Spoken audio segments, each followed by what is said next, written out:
infrastruktur terbangun karena adanya pengadaan tanah yang berkualitas.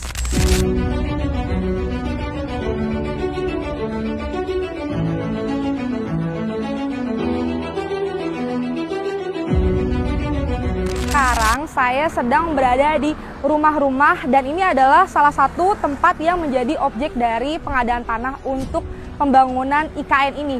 Nah, kondisi rumah-rumah yang ada di sini sekarang udah kosong, udah nggak berpenghuni. Nah, terus kita pengen tahu gimana ya progres pengadaan tanah untuk pembangunan IKN ini. Kita tanya langsung yuk sama Satgas Pengadaan Tanah di IKN.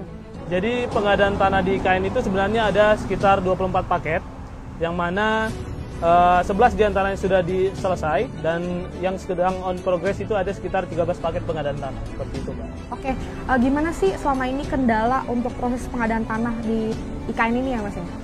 Yang menjadi kendalanya itu adalah saat kita menentukan pembayarannya, karena dalam proses pembayaran kita harus sesuai antara penguasaan dan juga alas haknya, seperti itu, Mbak. Oke, terus Mas, ini kita lagi ada di lokasi dari objek pengadaan tanah ya, Mas, ya, untuk pembangunan IKN? Benar, Mbak. Bisa dijelasin, Mas? Jadi yang posisi kita saat ini itu ada KIPP 1A, jadi pengadaannya itu sudah berlangsung sejak tahun 2022.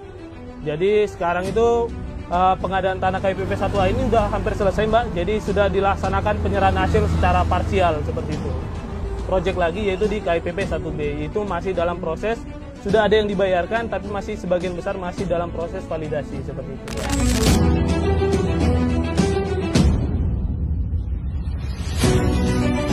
Lokasi ini menjadi salah satu titik pengukuran untuk mendukung pembangunan di IKN ini. Nah, kebetulan banget nih kita lihat ada petugas ukur yang lagi melakukan pengukuran. Kita tanya-tanya aja yuk langsung gimana progres pengukuran di IKN ini. Oke, Mas Arya, bisa dijelasin terkait teknis pelaksanaan pengukuran di kawasan IKN ini seperti apa? Apakah ada perbedaan? Untuk teknis pelaksanaan pengukuran di wilayah IKN ini sebenarnya sama saja. Untuk alat yang kita gunakan, yaitu alat yang sudah tercanggih, berupa real-time kinematik atau RTK.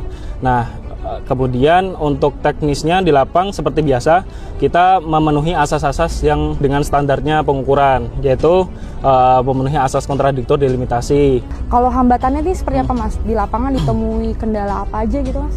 Kalau di lapang ini kita menemukan mungkin warga ada yang belum dirintis, satu itu. Yang kedua sebenarnya nggak banyak yang nggak terpasang patoknya, jadi nggak terlalu menghambat di kitanya sih.